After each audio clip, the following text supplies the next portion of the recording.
जय गौर श्री राधा रमणो विजयते।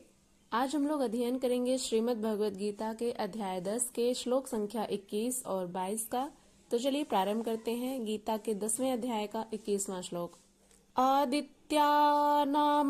विष्णुर्ज्योतिषां रविरंशुमान् मरीचिर्मरुतामस्मि नक्षत्राणामहं शशि। आइए अब इसके शब्दार्थ को देखते हैं, फिर इसके अनुवाद को भी जानने का प्रयत्न करेंगे। मित्रों, इसका शब्दार्थ है आदित्या नाम अर्थात अदिति के 12 पुत्रों में, अहम अर्थात मैं, विष्णु यानी भगवान विष्णु, ज्योतिषम यानी प्रकाशमान वस्तुओं में, रवि अर्थात सूर्य, अंशुमान अर्थात तेजोमय यानी प्रकाशमय, मरीचि यानी मरीचि, मरुताम यानी मरुतों में, मरुत का एक अर्थ होता है हवा, अस्मि अर्थात मैं हूँ यानी श्री कृष्ण बता रहे हैं कि मैं इन सब में हूँ, नक्षत्राणाम अर्थात तारों में, अहम अर्थात मैं यानी भगवान श्री कृष्ण, शशि अर्थात चंद्रमा। तो यह रहा शब्दार्थ।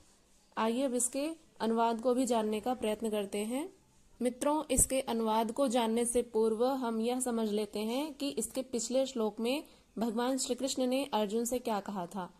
20वें श्लोक में भगवान ने अर्जुन से कहा था, हे अर्जुन, मैं समस्त भूत प्राणियों के हृदय में स्थित सबका आत्मा हूँ तथा संपूर्ण भूतों का आदि, मध्य और अंत भी मैं ही हूँ। यानी कहने का भाव यह है कि भगवान श्री कृष्ण ने 20वें श्लोक के अनुवाद में कहा था कि हे अर्जुन, जितने भी समस्त प्राणी हैं उनके हृदय में स्थित जो आत्मा है वह मैं ही हूँ, और संपूर्ण भूतों का यानी संपूर्ण भूत का अर्थ होता है प्राणी, तो समस्त प्राणियों का जो आदि है यानी उनका जन्म जब होता है, उनका मध्य यानी जब वो अपना जीवन यापन कर रहे होते हैं, उनका जो जीवन काल होता है उस समय, और अंत समय में जब मृत्यु का समय आता है तो उसमें भी मैं ही हूँ। कहने का भाव यह है कि भगवान श्री कृष्ण से ही इस समस्त सृष्टि की उत्पत्ति होती है, इस समस्त सृष्टि का पालन पोषण होता है तथा इस समस्त सृष्टि का संहार भी भगवान विष्णु के द्वारा ही होता है।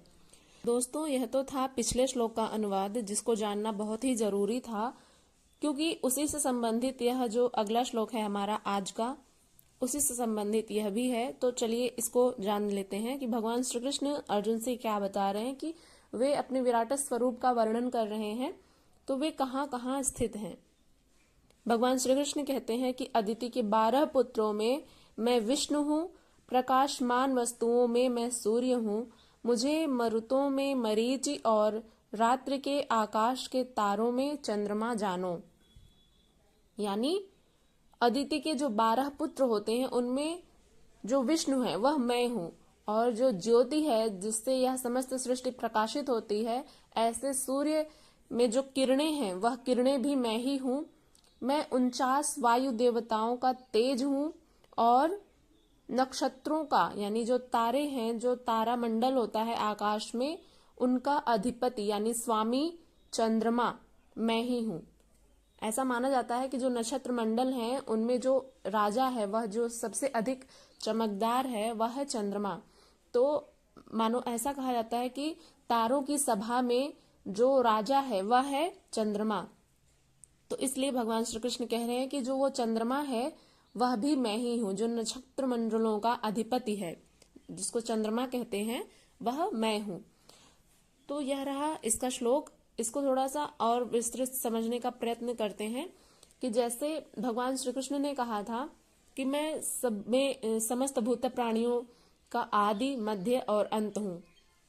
यानी जितने भी सृष्टि में जीव उत्पन्न होते हैं, चाहे वे कोई भी हो, पशु पक्षी मानव कोई भी हो सकते हैं, तो उनका जब जन्म होता है तो उस जन्म में भी मैं ही हूँ।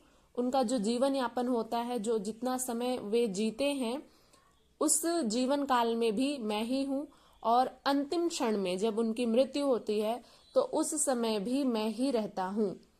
यानी उनके आदि, मध्य और अंत तीनों ही काल में मैं भगवान विष्णु रहता हूँ, उपस्थित रहता हूँ। और वे क्या कहते हैं कि जो अदिति है उनके 12 पुत्रों में मैं विष्णु हूँ, जितनी ज्योति ज्योति जो होती है, प्रकाश जिससे यह संपूर्ण ब्रह्मांड प्रकाशित होता है, ऐसे सूर्य की किरणें जो हैं वो मैं हूँ। और वायु के भेदों में मैं मरीच हूँ।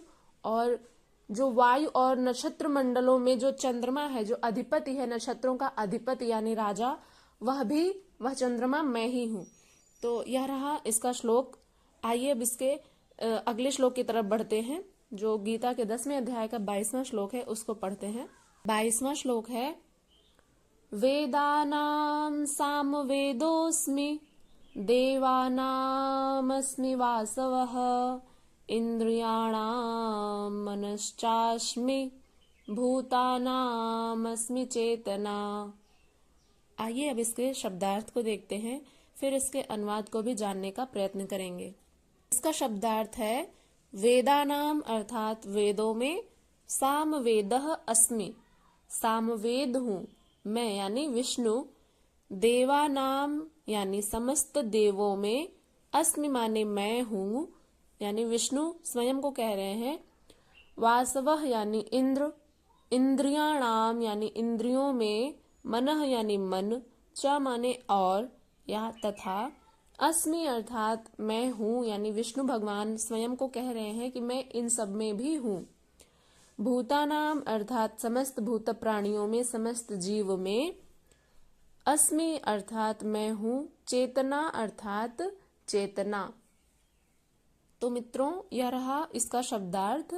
आइए अब इसके अनुवाद को भी जानते हैं कि भगवान श्री विष्णु किन में पाए जाते हैं।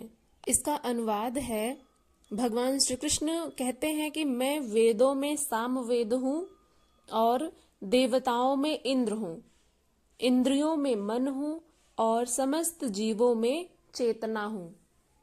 मित्रों, यह बता दें कि संपूर्ण प्राणी जो हैं उनमें यदि चेतना ही ना रहे तो उनका कोई अस्तित्व ही नहीं रहेगा। उनमें चेतना रहती है, उनमें जो आत्मा विद्यमान है, जो उनमें कॉन्शियसनेस रहता है, उसी के कारण ही समस्त जीव इस पृथ्वी पर अपना जीवन यापन कर रहे होते हैं। तो वह जो कॉन्शियसनेस होता है, वह जो चेतना होती है, वह भगवान विष्णु ही हम सब में आत्मा के रूप में विद्यमान है। तो इसी श्लोक को यहाँ पर अनुवाद के रूप में हम यह जानेंगे कि भगवान विष्णु कह रहे हैं कि मैं समस्त वेदों में, हमारे जितने वेद हैं, 4 वेद हैं, ऋग्वेद, यजुर्वेद, सामवेद और अथर्ववेद, इन चारों वेदों में भगवान विष्णु किस में है? सामवेद में। तो जितने वेद हैं उसमें जो सामवेद है उसमें भगवान विष्णु हैं। देवताओं में इंद्र हूँ, देवराज इंद्र कहा जाता है इंद्र को, कि समस्त देवों के राजा हैं इंद्र। तो देवताओं में मैं इंद्र हूँ। इंद्रियों में मन हूँ। हमारी जो 11 इंद्रियां होती हैं, 5 कर्म इंद्रियां, 5 ज्ञान इंद्रियां और 1 मन, जो 11वां मन होता है, जो कि बहुत अधिक चंचल होता है। तो इंद्रियों में मैं मन हूँ और समस्त भूत प्राणियों की चेतना, जो उनमें आत्मा विद्यमान है, जो अभी हमने कहा कॉन्शियसनेस, उसके आधार पर ही, जिनके आधार पर मनुष्य अपना जीवन यापन करता है, वह जो चेतना है यानी उनकी जीवन शक्ति कह सकते हैं, वह भी भगवान विष्णु ही हैं। तो यहाँ पर आशा करते हैं कि आप लोग समझ गए होंगे, लेकिन फिर भी एक जैसे हम हर श्लोक की सरलता से व्याख्या करते हैं, उसी प्रकार से इस श्लोक का भी हम सरलता से व्याख्या करने का प्रयत्न करते हैं। तो चलिए जानते हैं कि भगवान विष्णु कहाँ कहाँ हैं। तो यहाँ पर भगवान विष्णु जो अपने अवतार में आ गए, जो श्री कृष्ण थे ना, वो जब अपना विराट स्वरूप दिखाए तो वे श्री विष्णु के ही अवतार थे। उनमें जो प्रकाश पुंज था, उसमें जो तेज था, उसको देख करके अर्जुन भयभीत भी हो गए थे। उनमें कहा जाता है कि सहस्त्र कोटि के सूर्य जितने होते हैं, उनकी जितनी रोशनी होती है, उतना तेज फैल गया था। अब इसको अपनी जो ये मनुष्य की जो चर्म से बनी हुई जो नेत्र है, उससे देखना संभव नहीं है। तो अर्जुन अपने नेत्रों को भी बंद कर लेते हैं। उनसे वह जो प्रकाश है, सोचिए मित्रों कि जो एक सूर्य, उसका प्रकाश हमारी जो ये आंख है वह नहीं सहन कर पाती है, एक सूर्य का प्रकाश। तो जहां पर सहस्त्र कोटि के सूर्य का प्रकाश एक साथ ही चमक रहा हो, वहां पर कोई भी मानव अपने इन चक्षुओं से कैसे देख सकता है, यह असंभव है। तो इसलिए भगवान विष्णु अपने जो विराट स्वरूप का वर्णन करते हुए यही बता रहे हैं अर्जुन से कि हे अर्जुन, सुनो, मैं कहाँ कहाँ हूँ। मैं वेदों में सामवेद हूँ, अर्थात पूर्ण समत्व दिलाने वाला गायन हूँ। देवताओं में मैं उनका अधिपति इंद्र हूँ और इंद्रियों में मन हूँ, क्योंकि मन के निग्रह से ही मैं जाना जाता हूँ। जब हमारा मन संपूर्ण बाह्य विषय वस्तुओं से निग्रह हो जाता है, अवरोध हो जाता है, यानी उनमें आसक्त न रह करके अपने मन की ओर जब मुड़ता है, तभी हमें परमात्मा की अनुभूति हो पाती है। इसलिए भगवान विष्णु कह रहे हैं कि मन के निग्रह से ही मैं जाना जाता हूँ। यानी जब मन समस्त बाह्य विषय वस्तुओं से जो है स्वयं को बचा करके आत्मा की तरफ, अपने स्वयं की तरफ मुड़ता है, तभी जाकर के मेरा ज्ञान उस व्यक्ति को, उस प्राणी को हो पाता है। तथा प्राणियों में मैं उनकी चेतना हूँ, जिससे वे अपने जीवन यापन करते हैं। यानी कह सकते हैं कि समस्त प्राणियों की जीवन शक्ति भगवान विष्णु है।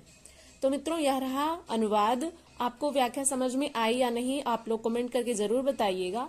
और यदि आप गीता से संबंधित किसी अन्य टॉपिक पर वीडियो चाहते हैं तो अवश्य ही अपना सजेशन दीजिएगा, हम उस पर वीडियो बना देंगे। और जैसा कि आप लोगों के सजेशन से वीडियो बन भी रही है, तो आप लोग खूब सारा कमेंट करिएगा और इस वीडियो को अधिक से अधिक शेयर करिएगा, लाइक करिएगा। चैनल पर यदि नए हैं तो सब्सक्राइब भी अवश्य कर लीजिएगा। चलिए मिलते हैं अगले टॉपिक के साथ, तब तक के लिए अपना ध्यान रखिएगा। जय श्री कृष्णा। नमः संस्कृताय।